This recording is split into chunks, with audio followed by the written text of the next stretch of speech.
Well, good morning, and yes, I am back here in Jupiter, Florida. It is me, KennyPolcurry, your host of the party, and today is Wednesday, December 6th, 2023. And here are the things you need to know to get your day started. So what happened yesterday? Well, Treasuries continue to rally and yields continue to decline, right? Bitcoin and everything crypto seems to be finding new life here over the last couple of weeks. The market continues to ignore the Fed, but the Fed does not appear to be wavering, at least not yet. And the U.S. is now expecting record amounts of oil to be exported to the world, putting pressure on prices, and the kingdom, as you can imagine, is not happy.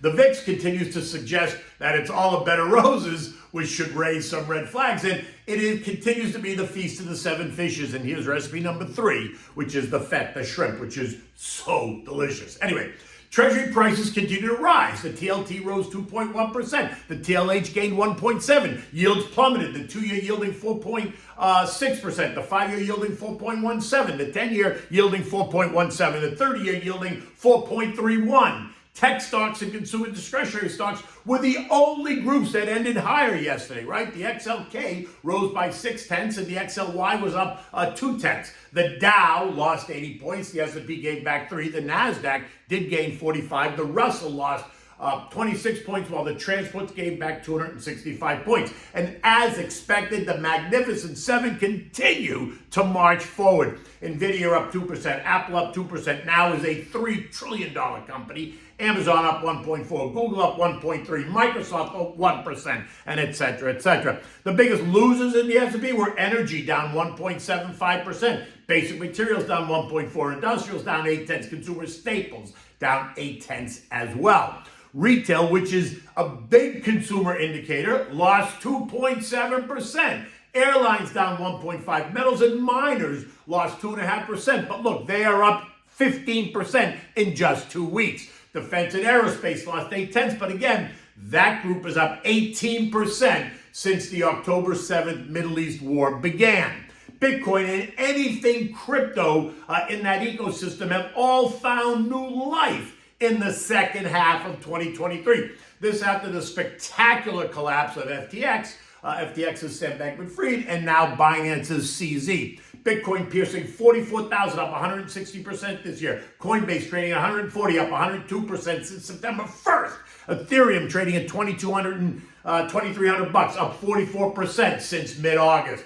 So back to bonds just for 1 minute, because there's a huge disconnect between what the market is telling us the Fed's going to do versus what JJ is telling us what the Fed is going to do. And I made this point last week. People hear what they want to hear versus what is being said. And so this is now where the rubber hits the road, right? You got to figure out who is right. And will the Fed waver? And if they do, what does that say about Fed credibility? Well, don't expect anything to change next week at the FOMC meeting, right? They are expected to hold rates steady and then repeat the narrative that leaves the door open to moving rates higher, right? Last week, JJ did say that while rates are well into restrictive territory, they could still go up. But he also made it clear that they're not moving down, right? Although that's exactly what the market seems to be hearing, is that the Fed is going to cut rates. Now, I would say be careful what you wish for, because the only reason that I see that the Fed is going to cut rates is because they broke the system, right? That the economy goes into a tailspin, unemployment spikes, higher, we're going to see higher defaults, right? Across the board. Defaults including revolving credit cards, student loans, commercial real estate, home mortgages, and HELOCs, right? Beyond that happening, I am just not sure why the Fed needs to cut rates when the S&P earnings for 2024 are estimated to be up 11% year over year. Inflation, while not at the target yet, is falling. Wages appear to be stabilizing and should soon be rising faster than the rate of inflation. Unemployment remains closer to historic lows. Housing has not collapsed, or not yet. Economic data is not horrendous. And the bond market is doing the work for the Fed, right? Notice where bond yields are today, at least for now, right? Remember that when yields were rising, everyone said the Fed didn't need to do a thing because the bond market was carrying the load. Okay, then let the bond market carry the load on the way down as well, right? Why should the Fed cut? Just food for thought.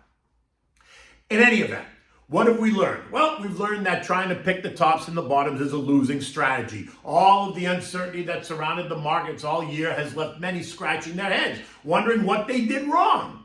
In the end, investors that don't have a plan become influenced by the perception versus reality. And like I say, unless something significantly fundamental has changed the story for either individual stocks that you own or the broader market, then you're better off making a plan and stick to it, right? It's always a safer bet. Remember that no matter what you said, there are always opportunities in the market. You just have to go looking for them, right? And speaking of opportunities, I'm sticking with the kind of AI tech theme for 2024 and beyond, right?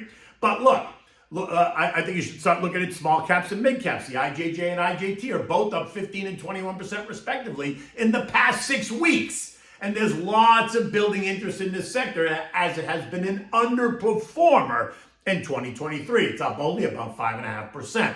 Healthcare is another sector I like. Energy, financials, the value trade, right? And defense continues to be areas that should see some ongoing interest in the new year. But look, in the end, talk to your advisor, create the plan, and then stick to it. Remembering that it's not timing the market, it's time in the market. On the economic front, we've got today mortgage apps, and we got the ADP employment change, right? Estimates call for an increase of 130,000 new jobs.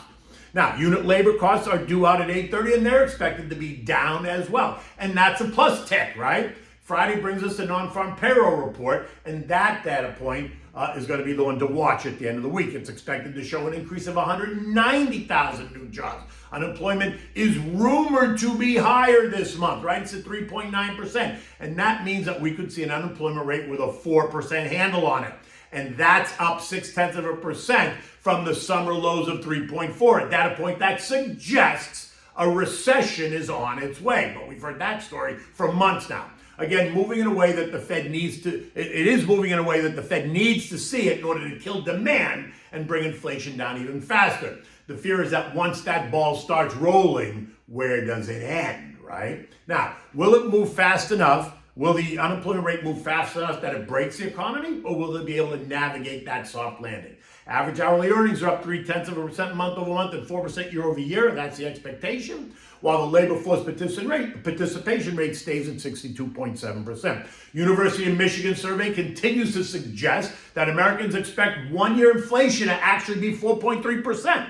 And 5 to 10-year inflation rates of just over 3%, which again is 1 full percentage point above the current target. The VIX remains well into complacent territory at 1260, and that to me suggests that the next move is up and not down, right? Which is why the VIXY ETF is an attractive, cheap insurance option against that downturn. Remember, if we get a headline that challenges the current narrative, the VIX and the VIXY will shoot higher as stocks kind of retreat. And while nothing says that's about to happen, my guess is that's about to happen, reminding us that it's always good to be prepared. Oil continues to get pummeled, and guess why now? Yes, the U.S. is exporting unprecedented amounts of crude to the world market. We're exporting about 5.7 million barrels per day, and that's expected to go to 5.9 million. And let's see if that's confirmed when the EAI reports that data today. In addition, OPEC Plus and the Saudis continuing to mull over what their next move should be. This morning, oil is trading down 80 cents at $71.50 a barrel, well below the 200-day moving trend line, now testing levels that we haven't seen since the summer. Gold is up too at $2,038 an ounce as it continues to consolidate its latest surge higher on the back of the collapse in Treasury yields. The dollar, which tested a low of 102.67 last week when gold pierced 2,050, has now recovered a bit and is trading back at the 104 range, leaving it within the trend line band. 103.57 down at support, 104.47 as resistance. In that band, it's going to allow gold to settle in here. If we pierce it to the upside, then gold will back off again. If we breach it to the downside, then gold will surge higher. U.S. futures are up small. The Dow's up 41, the S&P's up 8, the Nasdaq's up 25, the Russell's up 4, right? The markets are debating the staying power of this recent rally on the idea that the Fed is about to cut, right? Versus the commitment of the Fed to hold rates steady. Remember, JJ does not want to see a bubble in stocks, right? As if there isn't one at the moment, because if it explodes, it's only going to get ugly quickly. So he needs to remain stoic and stick to his higher for longer narrative until it is absolutely clear that we have defeated inflation. And that is just not clear yet. And as long as the administration continues to spend, the longer JJ is going to have to stick to his plan. Remember, there's a huge amount of government funding that's coming to the markets over the next, 10 weeks. $600 billion this month. And there's another $860 billion just in the first quarter of 2024. Janet has been mum about what happens in the second, third, and fourth quarters of 2024 in terms of funding.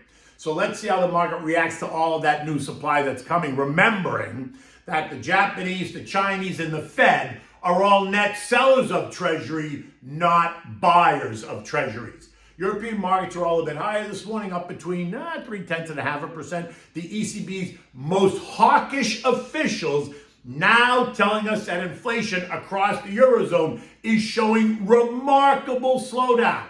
And this is suggesting that they are ready to slash rates. Suggesting, right? Maybe even sooner than original estimates. But again, those comments didn't come from ECB President Christine Lagarde.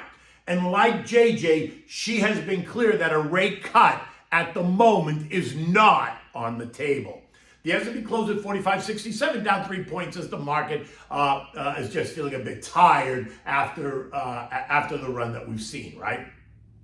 I think that so much of the good news has been priced in, and so we need to digest it. And that just could mean that we churn in place. We don't need to collapse, but we need to churn in place to catch up. We could churn a little bit lower and see if anyone falls out of the trees when they shake the branches. Remember, we're going to see some year-end tax loss selling over the next couple of weeks, and that might put some pressure on the market, but nothing dramatic. I remain bullish in the long term, and I remain invested, right? So I'm not picking tops and bottoms. I'm sticking to the plan. It feels like the algos do want to retest the 2023 high again, like they did earlier in the week. It's only 40 points away, just because they can. And if we do, I still suspect that it's going to find plenty of resistance. If you're invested, remember you're good, you're participating. If you have more money to put to work, be patient, right? Put it in the treasuries if you're nervous, or put it to work, but be patient. And if you're just starting out, begin by giving yourself exposure to the total market. Consider something like the ITOT, which is the iShares Total Market ETF, or the VTI, the Vanguard Total Market ETF. And then as you build it, you can broaden it out. Time is on your side. Remember, there's always a starting point, and it's a long game. So where you begin doesn't really depend on where you end up, doesn't really depend on where you begin. It depends on how you play that game, right? So call me to discuss. I'm always happy to have the conversation. Okay, so now, in this theme of Christmas and the Feast of the Seven Fishes that I've been giving to you, I've already given you 2 recipes. Here's recipe number 3, and it's the Feta shrimp. Now, this is easy. It can be served in a number of ways. You can either just put it in a large bowl with toasted garlic bread. You can serve it over pasta like orecchietti pasta, or you could even put it over white rice if you really wanted to. Now, for this you need, it depends on how many people you're cooking for, but I'll cook it with 2 pounds of large deveined, cleaned shrimp, right? You need plenty of sliced garlic.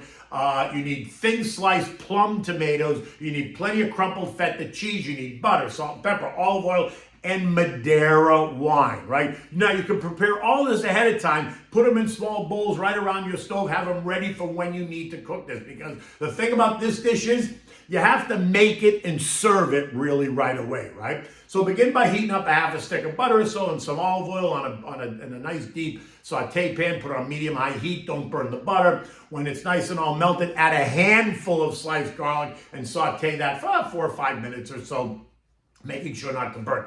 Next, add in enough shrimp just so you cover the bottom of the pan. Don't pile them on top of each other. When they turn pink, flip them over. Now, add enough Madeira wine to bathe the shrimp. Do not drown or cover the shrimp. Just bathe them. Turn the heat to high, season it with salt and pepper. Now place the sliced plum tomatoes all over the top, and then take the crumpled feta cheese. Cover it